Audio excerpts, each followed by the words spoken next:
કેમ છો? દર્શનાસ કિચનમાં આપ સૌનું સ્વાગત છે. આજે હું આપના માટે લઈને આવી છું લગ્ન પ્રસંગમાં બને તેવા જ ખાટા ઢોકળાની રેસીપી. તો ચાલો બનાવવાનું શરૂ કરીએ. સૌથી પહેલાં તો એક બાઉલની અંદર આપણે લઈશું 1 કપ ચોખા, 1 કપ ચણાની દાળ, 1 કપ અડદની દાળ અને 1 કપ ફોતરા વગરની મગની મોગળની દાળ. હવે તેમાં પાણી રેડીને બધી જ દાળ અને ચોખાને હાથ વડે મસળી સારી રીતે ધોઈ લઈશું. આમ 3 વાર પાણીથી ચોખા અને દાળને આપણે ધોઈને સાફ કરી લઈશું.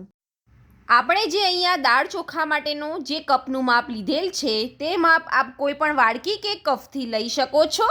ધ્યાન એ જ રાખવાનું છે કે બધું જ માપ એક સરખું લેવાનું છે.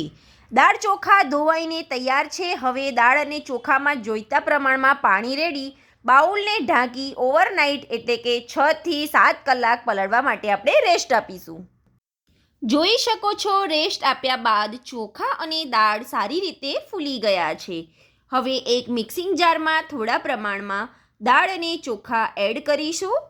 તેમાં અડધો કપ દહીં નાખીશું અને બધું જ ક્રશ કરી લઈશું.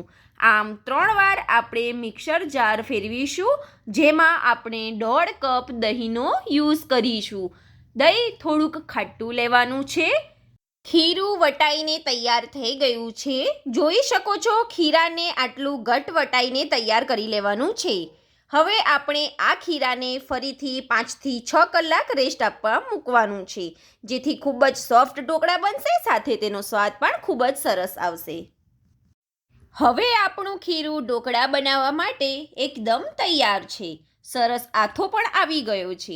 અહીંયા મેં 6 થી 7 લીલા મરચાં, 10 થી 12 કળી લસણની અને 1 મોટો આદુનો ટુકડો લીધો છે, જે આપણે મિક્સરમાં ક્રશ કરી લઈશું.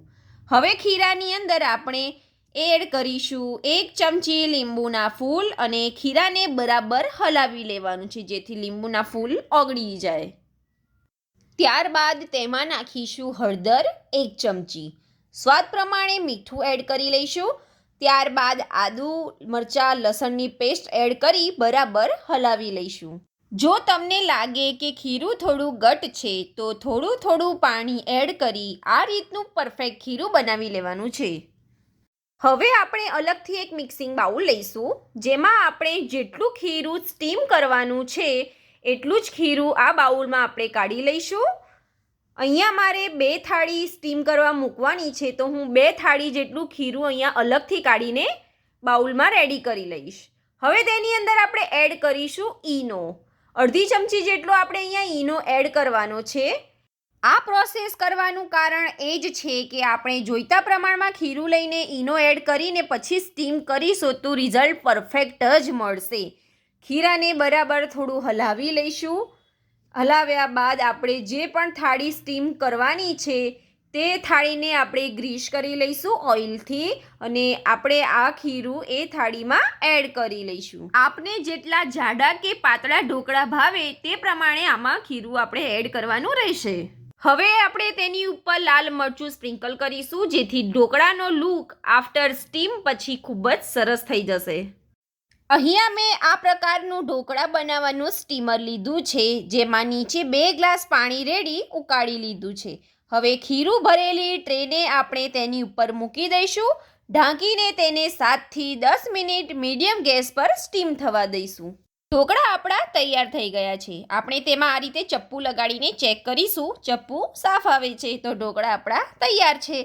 હવે તેને કાઢીને ઠંડા કરવા દઈશું. હવે ઢોકળા ઉપર આપણે તેલ લગાડીશું, જેથી તે ઉપરથી સુકાઈ ના જાય અને તેની સોફ્ટનેસ તેવી જ રહે. બધી જ સાઈડ કિનારો પર સરખું તેલ લગાડી દેવાનું છે. પછી તમને ગમતા સાઈઝમાં ઢોકળાને કટ કરીને તેને કાઢી લેવા. તમે જોઈ શકો છો કે ઢોકળા ખૂબ જ સરસ ફૂલીને અને એકદમ સરસ પોચા બનીને તૈયાર થયા છે. હવે આપણે બનાવીશું ઢોકળા માટે લસણની તીખી ચટણી. જેના માટે આપણે એક મિક્સિંગ જારની અંદર 20 થી 25 કળી લસણની લઈશું.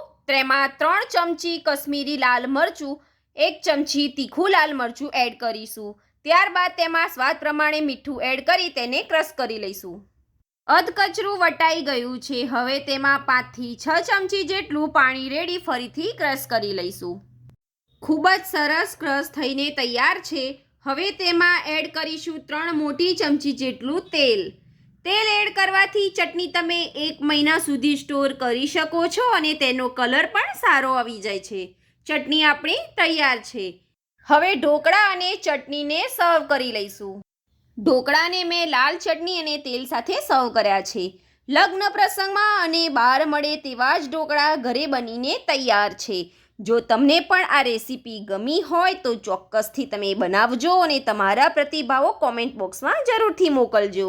વિડીયોને લાઈક કરો, શેર કરો અને ચેનલને સબસ્ક્રાઈબ કરો. મળીએ હવે આગળની રેસીપીમાં. ત્યાં સુધી આવજો. Bye bye.